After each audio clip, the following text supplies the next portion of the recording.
ఈ light race ఈ shape లో నుంచి పాస్ అయ్యి ఆ షేప్ లోనే లెన్సెస్ లో నుంచి ఇక్కడ జాయిన్ అవుతాయి. ఈ షేప్ లోనే ఉంటే ఇక్కడ మనకి కనిపిస్తుంది. కాబట్టి మనకి స్క్రీన్ ఫోకల్ పాయింట్ పెడితే మనకి అన్ని జాయిన్ అయ్యి అప్పుడు డాట్ లాగా కనిపిస్తుంది. సో కాబట్టి మనం ఇక్కడ దూరంగా పెడితే ఇక్కడ డివైడ్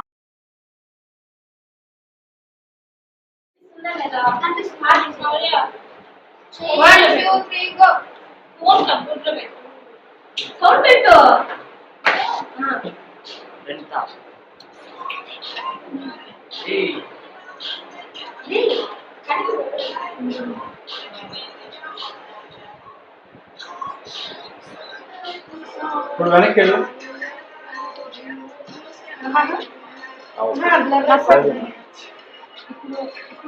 సరిపోద్ది. చెప్పండి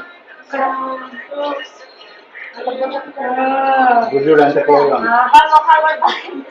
ఇదేవిడ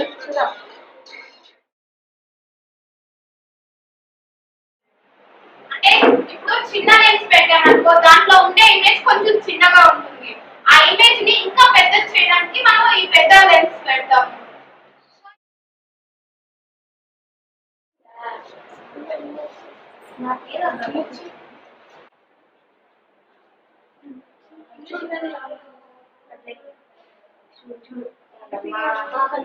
అంటే చూడండి దగ్గర మరీ దగ్గర పెద్ద కొంచెం వెనక్కి రా, కొంచెం వెనక్కి రా.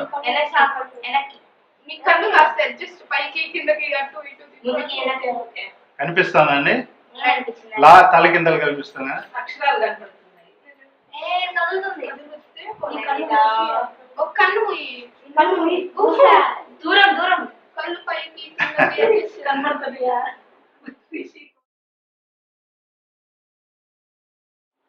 వాళ్ళు సబ్జెక్ట్ ఎలా చెప్తారంటే అమ్మా ప్రాక్టికల్ గా ఉంటుంది ఆయన చెప్పే సబ్జెక్టు.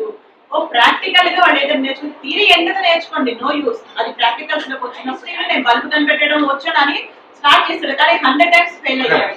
ఎందుకు? ప్రాక్టికాలిటీగా వచ్చినప్పుడు దానిలో ఏమి ఉంటుందని మనకి తెలుసు. సో అందుకోసంగా నేను పంపించింది ఇది వీళ్ళకి. అది ఇవ్వగలిగితే మీరు ఇంకా చాలు. మీరు అన్నట్టు అది ప్రాక్టికల్ గా వాళ్ళు నేర్చుకోవాలి, ప్రాక్టికల్ థింకింగ్ రావాలి.